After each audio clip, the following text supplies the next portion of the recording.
वाऱ्याला देखील वेग नव्हता, वाऱ्याला सुद्धा वेग नव्हता. एवढा वेग शिवाजी महाराजांच्या तलवारीला होता. शिवाजी महाराजांचा अन्यायाविरुद्ध लढण्याचा इरादा एक होता. पण लाखोत काय करोडोत काय जगात जिजाऊंचा शुभा एक होता, जिजाऊंचा शुभा एक होता. म्हणून गणेश गाईड म्हणतो, फिक्र ना कर ये नादा, ये तो शिवा का आकाड़ा है, इसमें एक ही दम में प्रतापगढ़ के नीचे अफजल खान को उकाड़ा. नमस्कार मंडळी. तर मी प्रसाद पुन्हा एकदा स्वागत करतो प्रसादची भटकंती या आपल्या यूट्यूब चॅनलवर. एक नवीन सकाळ, एक नवीन भटकंती घेऊन पुन्हा मी आलो आहे तुमच्या भेटीला. तर आजची आपली भटकंती असणार आहे महाराष्ट्रातलं प्रसिद्ध असं थंड हवेचं ठिकाण म्हणजेच महाबळेश्वर हिल स्टेशन. तर आपण आज सकाळीच आपल्या घरातून निघालो होतो महाबळेश्वरच्या दिशेने आणि आता आपण जवळपास बरंचसं अंतर पार केलं आहे आणि आता आपण लवकरच पोहोचू आपल्या पहिल्या डेस्टिनेशनला. आणि आपलं पहिलं डेस्टिनेशन असणार आहे आजचं महाबळेश्वरमध्ये. ते आपलं श्री छत्रपती शिवाजी महाराज यांचा एक गड आहे, एक किल्ला आहे, किल्ले प्रतापगड. तर सध्या आपण प्रतापगडाच्या दिशेनेच आपली वाटचाल चालू ठेवलेली आहे. तर लवकरच आपण प्रतापगडला पोहोचूयात आणि त्यानंतर मी तुम्हाला पुढचे अपडेट्स देतो.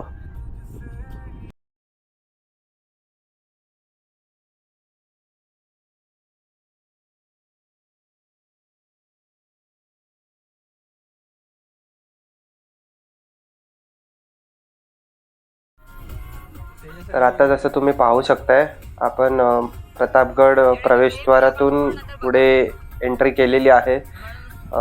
थोडं पुढे गेल्यानंतर आपल्याला पार्किंगमध्ये आपली गाडी पार्क करायची आहे आणि त्याच्यानंतर आपण पुढे गड चढायला सुरुवात करणार आहोत. तर असाच व्हिडिओ बघत राहा. पुढे पुढे आपण प्रतापगडाची पूर्ण माहिती घेणार आहोत या व्हिडिओमध्ये.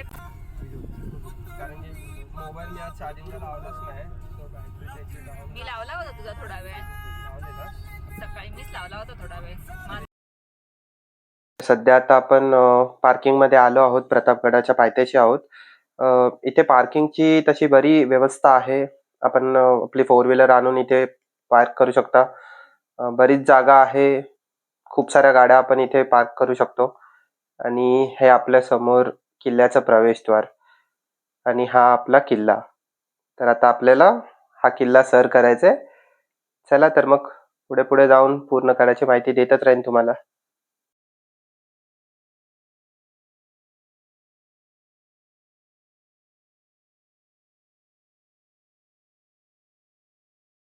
किल्ल्याच्या पायथ्याशीच आपल्याला छोटे मोठे स्टॉल पाहायला भेटतात. जवळपास 2-3 मिनिटाचा रस्ता आहे. आपण जो प्रवेशद्वार मगाशी बघितला तिथून एक्झॅक्ट पायऱ्या चालू होतात गड चढण्यासाठी. तर तिथे मध्ये हे सगळे स्टॉल्स वगैरे आहेत. तर थोडंसं आपण एक्सप्लोअर करू शकतो. बरेच स्वस्तात वस्तू तिथे भेटतात आणि लोकल मार्केट आहे त्याच्यामुळे आपण त्या वस्तू घेऊ शकतो.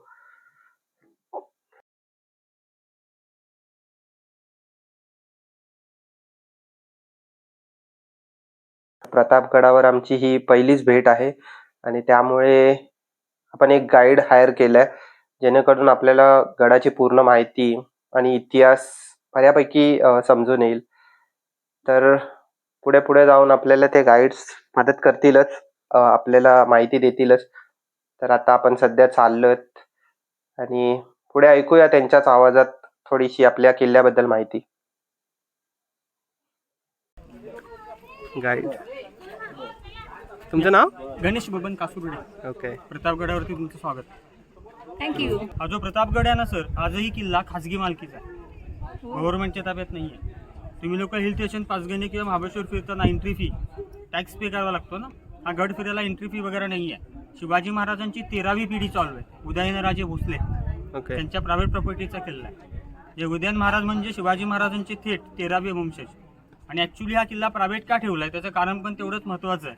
शिवाजी महाराजांची कुलदेवी, आपल्या महाराष्ट्राचं आराध्य दैवत तुळजापूरची तुळजाभवानी, तिची प्रतिस्थापना महाराजांनी ह्या गडावरती केलेली आहे. ह्या देवीचं दर्शन झालं की तुळजापूरचं दर्शन झाल्याचा योग नक्कीच मिळतो. शिवाजी महाराजांच्या ऑल महाराष्ट्रामध्ये किती फोर्ट आहेत? 365. 365 गडामध्ये सर्वात मोठा किल्ला जवळच रायगड राजधानी. आणि हा ॲक्च्युली महाराजांनी गड बांधला देवीच्या मंदिरासाठी. तिकडे किल्ला नव्हता, हा डोंगर होता. त्या डोंगराचं नाव काय होतं? ढोरप्याचा डोंगर. मिनिंग कळलं? ढोरप्या म्हणजे गाई म्हशींना गावाकडची लोक आजही ढोरं म्हणतात. मग तेव्हा गड नव्हता तेव्हा आजूबाजूचे लोक ढोरांना चरायला घेऊन यायचे. पण हा पूर्ण परिसर जावलीचं जाळं आणि जावलीचं खोरं. तुम्हाला सज्जनगड माहिती असेल, हो. समर्थ रामदास स्वामींची समाधी आहे. तिथून जावलीच्या खोऱ्याला सुरुवात झाली ती रायगडची काळ नदी आणि कोकणातला खेड माहिती आहे, तिथून पुण्याच्या बोरपर्यंत हा जावलीचा पूर्ण परिसर विजापूरच्या आदिलशानं चंद्रराव मोरेला जहागिरी दिला होता. जहागिरी म्हणजे कळलं ना, केअरटेकर. मग शिवाजी महाराजांना रायगडावरनं तुळजापूरला जायला खूप त्रास व्हायचा.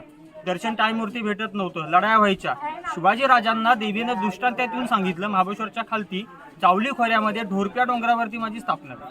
राजांनी मोरेला समजवलं की आपण दोघं मराठा एक झालो, मराठ्यांची ताकद वाढेल, मुघलांना मात द्यायची, आपण एक व्हायचंय, मला देवीचं फक्त मंदिर बांधायचंय, मला हा जावलीचा परिसर नकोय. पण या मोरेनं ऐकलं नाही. एवढ्या मोठ्या प्रॉपर्टीचा ऑनर असेल त्याला थोडेफार गमेट असेलच ना. 6 जून 1655 राजांनी जावळी जिंकली. जावलीचं मेन खोरं तुम्हाला वरून दाखवतो. तसा जावलीमध्येच आपण उभे आहोत. एवढं घनदाट जंगल की सूर्याची किरण जमिनीपर्यंत पोहोचू शकत नव्हती. हा पूर्ण परिसर राजांनी 6 जून 1655 काबीज केला आणि या डोंगरावरती गडाचं काम हाती घेतलं. किल्ला बांधायला सुरुवात केली इसवी सन 1656 आणि गड कधी पूर्ण केला बघा 1658. अवघ्या 2 वर्षात. या किल्ल्याची तटबंदी किती किलोमीटर आहे? 5 किलोमीटर. त्याच्या आतला परिसर आहे 52 एकर. समुद्र सपाटीपासून याची उंची आहे 3543 फीट. ते तुम्ही महाबळेश्वर आता 1000 फीट खालती आलात. त्या गडाची आखणी केली हिरोजी इंदुलकर, ज्यांचं नाव रायगडच्या दरबाराच्या पायरीवरती कोरलंय ना. अर्जोजी यादव आणि मोरोपंत पिंगळे. गडाच्या बांधकामामध्ये वापरलं चुना, सिस, रेती आणि खायचा गुळ, जागरी. आणि तेव्हा सिमेंट नव्हतं. जावली जिंकली, विजापूर हादरलं. बडी बेगम साहेबांना वाटलं की आता हा जावलीचा परिसर महाराज अवघड जिंकू शकतात. मग विजापूर जिंकायला किती वेळ लागते. मग तातडीने दरबार भरवला. दरबारामध्ये असा विडा होता की जो कोणी शिवाजी महाराजांना जिवंत किंवा मारून दरबारात पेश करेल त्या माणसाला अर्ध विजापूर इनाम दिलं जाईल. बरेचसे बलाढ्य सरदार बसले होते, सगळ्यांच्या माना खाली होत्या. तबकातला विडा उचलायला कोणी तयार नव्हता. एका कोपऱ्यातून आवाज आला की मै लावूंगा शिवाजी को पकड के, शिवा शिवा तो पहाडी का चुवा आहे. हा अफजलखान विडा उचलून 40,000 लोक घेऊन निघाला. एवढी फौज घेऊन येणारा व्यक्ती कधी मैत्रीसाठी येतच नाही. येताना तुळजापूर, गाणगापूर, शिखरशिंगणापूर, पंढरपूर ही मंदिरं तोडत आला. लोकांना कन्वर्ट करत आला, दहशत माजवत आला. त्याला वाटलं आपण असा नंगानाच केला की शिवाजी चिरतील आणि मला भेटण्यासाठी पुढे येतील. हा जावलीचा पूर्ण परिसर सोडून डोंगराळ परिसर सोडून पुढे गेले असते कधीच निभाव लागला नसता. तो वाईपर्यंत आला. वाईला तुम्हाला गणपती मंदिर माहिती आहे ना, कृष्णा नदी ऍक्च्युली तिथे आहे ती. तो 6 वर्ष वाईचा सुभेदार होता. मग त्याला इकडचं बऱ्यापैकी माहिती होतं. त्यानं पहिली चुकी केली. 28,000 फौज मागे धाडलं. 12,000 लोक घेऊन पसरणी घाट पाचगणीतनं महाबळेश्वरातून तुम्ही आता घाट उतरलात ना, आंबेनळी घाट, तेव्हाचं नाव रडतुंडीचा घाट. अक्षरशः लोक रडत उतरली. याच घाटाच्या पायथीशी तुम्हाला एक ब्रिज लागला का, घाट उतरल्या नदी वाहत होती कोयना. तिथे त्यांना 12,000 लोक लपून ठेवली. अंगरक्षक, मेन अंगरक्षक कोण? सय्यद बंडा. वकील कोण होता? कृष्णाजी भास्कर कुलकर्णी. त्या अफजलखानाची उंची फारच कमी होती. 7.25 फीट होती. शिवाजी महाराज 5.25 फीट. त्या अफजलखान मध्ये एवढी ताकद होती, रानटी हत्तीला सरकावायचा, लोखंडाची पहार दिली 4 चाकडा करायचा, तांब्या हातात दिला, कारोळा बनवायचा. अफजलखान म्हणजे आपल्या स्वराज्यावरती आलेलं भलं मोठं संकट. त्या भेटीमध्ये दगा झाला असता तर आपलं हिंदवी स्वराज्य कदापि घडलं नसतं. राजा भेटीसाठी निघाले खालती. तो शाम्याने कुठं उभारला तो स्पॉट दाखवतो. 1659ला अफजलखान आणि महाराजांची भेट झाली. राजांबरोबर त्यांचे बॉडीगार्ड आहेत जीवा महाले सपकाळ, वकील गोपीनाथ पंत बोकीत. शिवाजी राजांना आलिंगन दिलं खानानं. डावे बगले दाबलं, राजांवरती कटाऱ्याने अटॅक केला. राजांच्या अंगात चिलकत, डोक्यात जिरोडो, अंगार का फाटला. खान दगा करतो. राजांच्या लक्षात आलं तर मैत्री करणारा आलिंगन वेगळी देतो आणि त्याला दगा करायचे. 3 वेळा मान दाबली आणि महाराजांवरती 2 वेळा अटॅक झाले. मग राजांच्या अंगात चिलकत, डोक्यात जिरोटो, अंगार का फाटला. खान दगा करतो. राजांच्या लक्षात आलं. महाराजांनी वाघनेक्यांनी खानाचा कोतरा बाहेर काढला. म्हणून गणेश गाईड म्हणतो, फिक्र ना कर ये नादा, ये तो शिवा का आकाड आहे, इसमें एक ही दम में प्रतापगड की नीचे अफजल खान को उकाडा आहे. खान उरडला, दगा. तो सय्यद बंडानं दानपट्ट्याचा वार करण्याचा प्रयत्न केला, पण जीवा महालीने त्याचा हात कापणी न लावता वरच्यावर ओढवला. मराठीमध्ये मन घडली, होता जीवा म्हणून वाचला शिवा. तुम्ही गाडी लावले ना त्याच्याच पुढे येते, वरून तुम्हाला स्पष्ट दिसेल. तिथेच दोघांना मारण, दोघांची कबर तिथेच बनवली. आणि हा जसा किल्ला ना प्रतापगड, ते 2 टोकाला डोंगर दिसतो का, मकरासारखा, मकरंदगड. त्या मकरंदगडावरती शंकराचं मंदिर, पाण्याचं तलाव आणि दीपमाळा. जायचं असेल ताजे 22 किलोमीटर चालत जावं लागतं, म्हणजे ट्रेक पॉइंट आहे. आता आपण किल्ला चढण्यासाठी सुरुवात केलेली आहे. आणि हा किल्ला सर करण्यासाठी आपल्याला जवळपास 490 पायऱ्या चढून वर जायचंय. तर आता तर आपण एकदम जोश मध्ये चाललोय. बघूयात पुढे पुढे हा जोश किती आपली साथ देतोय.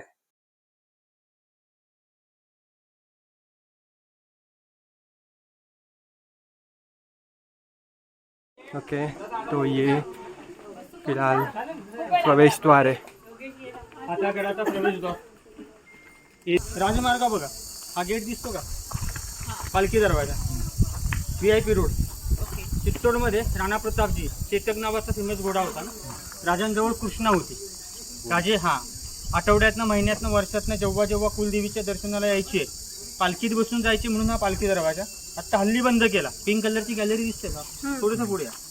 आणि साईडला दीपमाळा आहेत बघा. तो नगरखाना कळलं ना, ड्रम हॉल. ते नवीन कन्स्ट्रक्शन झालं त्याच्यामुळे पालखी दरवाजा बंद आहे. शिवाजी महाराजांना देवीनं दृष्टांतात तलवार दिली का? भवानी तलवार. ती मी तुझ्या तलवारीमध्ये प्रवेश करते दिली म्हणजे ताकद होती. कारण अफजल खान ज्या वेळेला आला ना, सरळ आला नव्हता. आपले मावळे घाबरले, सैरवर पळायला लागले. मग त्यांनी सांगितलं की गड्यांनो घाबरू नका, देवीनं मला तलवार दिली. पकडण्याचं सोन्याचं होतं. ही तलवार ह्याच गडावरनं 1818 मध्ये ब्रिटिश घेऊन गेले. गडावरतीच की आपल्या भारतावरती राज्य त्यांचं होतं. तलवार मिळाली, मग अजून काय मिळेल? त्यांनी राजांचा राजवाडा तोडला. तटबंदीसाठी लागणारा दगड हा खालून नाही आणला. खालून आणला जरी असता ते इम्पॉसिबल, 2 वर्षात गड झालाच नसता ना. कळलं ना? मग मावळ्यांनी बघा मोठे मोठे डोंगरच वरती तोडले. डोंगर तोडत होते, दगड मिळत होते, भिंतीसाठी वापरत होते. निसर्गाचं देणं, एवढ्या हाईटवरती पाणी देखील लागलं. मावळ्यांनी साथ दिली, तेवढी साथ निसर्गाने देखील दिली ना. 3500 फुटावरती पाणी आहे, 12 महिने असतं. पाण्यापासून किती खोल आहे ते? 25 फीट डीप आहे. म्हणजे ह्याच्या खाली आणखी पाण्यापासून खाली. पावसात आलात ना कधी, तर हे 1 ते 2 वेळा ओव्हरफ्लो होतं. आणि ह्या इकडे तर पाऊस खूपच असतो, तुम्हाला माहिती आहे महाबळेश्वर तालुक्यामध्ये. आणि आजही आम्ही लोक बघा वरती राहतो, दिसली का घरं? तिकडे विहिरी आहेत, त्या विहिरीचं पाणी गोड असतं. पिण्यासाठी ते वापरतो, बाकी कामासाठी तलावाचं पाणी. कसं वरती ओढतात बघा, तुम्ही असं डोक्यावरती जे काही न्यायचंय ते बघा, हे सगळं जे काय लागेल ते सगळं डोक्यावरती उचलून. हेच आहे ते प्रतापगडावरील मुख्य आकर्षण म्हणजे भवानी माता मंदिर. तसं आतमध्ये शूटिंग करायला अलाउड नाही आहे, तर मी आतमध्ये काही शूटिंग नाही करू शकलो. आपण आपलं दर्शन घेऊन आलोय. आता थोडा वेळ इथे बसूयात आणि मग पुढे किल्ला सर करण्यासाठी पुढे निघूयात.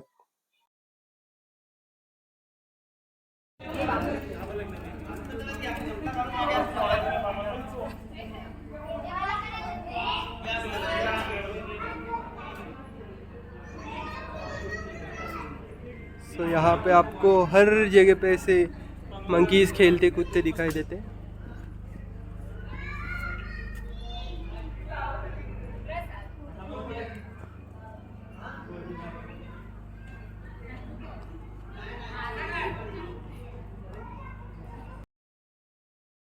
तर जवळपास आता आपण 470 पायऱ्या चढून वरच्या दिशेने आलेलो आहोत. आणि समोर तुम्ही बघू शकता हा आहे बाले किल्ला. तर आता आपण बाले किल्ल्यावरती चाललो आहोत. जसं मगाशी गाईड म्हणाले की सध्या राजांचा राजवाडा तिथे नाहीये, कारण तो इंग्रजांनी उद्ध्वस्त केला होता.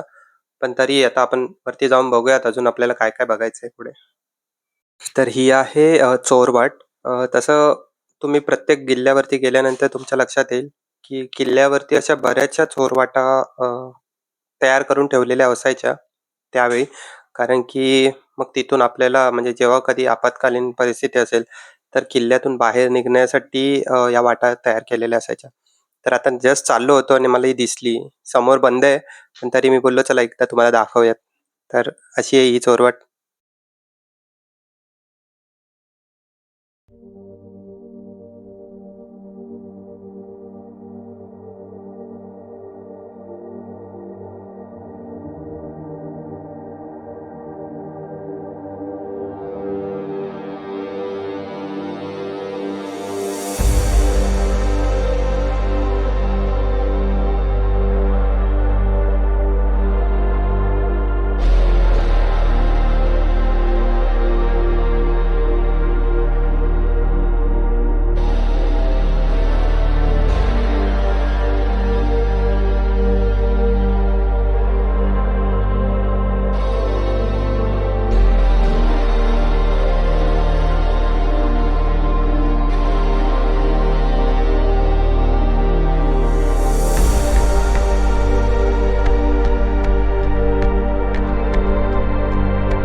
तर आत्ता आपण हा जो पॉईंट पाहत आहात याला कडेलोट पॉईंट असं म्हणतात. तर कडेलोट पॉईंट याचं नाव असं यामुळे पडलं आहे की जेव्हा कोणी आपल्या स्वराज्याशी गद्दारी करायचा, जेव्हा कोणी म्हणतात ना की एखादा मोठा गुन्हा करायचा, तर त्यानंतर त्याला शिक्षा म्हणून या कड्यावरून डायरेक्ट खाली ढकलून दिलं जायचं. तर त्यामुळेच याचं नाव कडेलोट पॉईंट असं आहे. आणि आत्ता आपण पुढे जाणार आहोत आपल्या महाराजांचं राजदरबार बघण्यासाठी. अनफॉर्च्युनेटली राजदरबार आता नाही आहे, पण तिथे एक महाराजांचं भलं मोठं शिल्प आहे. तर पुढे जाऊन आपण तेच पाहणार आहोत. राजवाडा ब्रिटिशांनी तोडला, महाराजांची आठवण राहावी 1957ला पुतळा बसवला. त्याचं उद्घाटन पंडित नेहरूंच्या हस्ते झालं. हा बनवला मुंबईला पुतळा प्रभादेवीला. ओके. शिल्पकारांचं नाव आहे रामचंद्र पांडुरंग कामत. या पुतळ्याचं वजन किती आहे? 4.5 टन, 4,500 किलो. पंचधातूचा आहे, ब्रॉन्झचा. ओके. घोडीच्या पायापासून तलवारीच्या टोकापर्यंत 16 फीट आहे. दगडी चौतारा 20 फूट, एकूण हाईट आहे 36 फीट. तोफा बघा, त्यावेळेच्या तोफा. पुतळ्याची देखभाल करतं सातारा जिल्हा परिषद, कारण सातारा जिल्ह्यात येतं. गार्डन वनविभाग सातारा, म्हणजे उदयनराजेने फक्त लीजवर जागा दिली मेंटेनन्ससाठी. ओके. महाराज फक्त 50 वर्ष जगले. 19 फेब्रुवारी 1630ला जन्म शिवनेरी, 3 एप्रिल 1680 रायगडला मृत्यू. राज्याभिषेक 6 जून 1674ला झाला. 6 वर्षानंतर वारले. कमी वेळात आजारी होऊन वारले. अशा राजाचा पुतळा बनवताना घोड्याचा डावा पाय शिल्पकार वर ठेवतात. डावा पाय वरती आहे ना, मग समजायचा बसणारा योद्धा कमी वेळात आजारी होऊन वारला. त्याच्या ओके. मागचे रिझन, जो राजा वीरगती रणांगणामध्ये लढाई करता करता शहीद होतो ना, त्याचा पुतळा बनवताना घोड्याचे 2 पाय बघा हवेत असतात पुढचे. झाशीची राणी वीरमरण आला ना, राणा प्रतापजी. घोड्याचा राईट लेग वरती असेल तर त्याच्यावर धोका झाला, चिटिंग म्हणजे गद्दारी करून मारला धोक्यानं, म्हणून राईट लेग वरती असतो. आणि घोड्याची 4 पाय खाली असतील ना जमिनीवर, घोडा स्तब्ध उभा आहे. रिटायरमेंट घेतली पण गादीवर आपला वारच बसवला. ओके. त्याच्या मागची कारण, माझ्या मायभूमीचे रक्षण, माझ्या मायभूमीचे रक्षण हे माझे परम कर्तव्य होय. या भूमीवर आक्रमण करू पाहणारा मग तो कोणी असो, कधीच यशस्वी झाला नाही. सह्याद्रीच्या कडेकपारी, सह्याद्रीच्या कडेकपारी तेच तळपल्या तलवारीच्या पाती, म्हणून अजूनही रक्ताने लाल आहे ही सह्याद्रीची माती. रायगडच्या पूर्वेला, महाबळेश्वरच्या पश्चिमेला उंच शिखर आकाशी झेप घेत उभं होतं. आकाशी झेप घेणाऱ्या गरुडानं तीक्ष्ण नजरेने हिरलं. त्याला तटबंदीचा मुकुट चढवला. नाव दिलं किल्ले प्रतापगड, किल्ले प्रतापगड.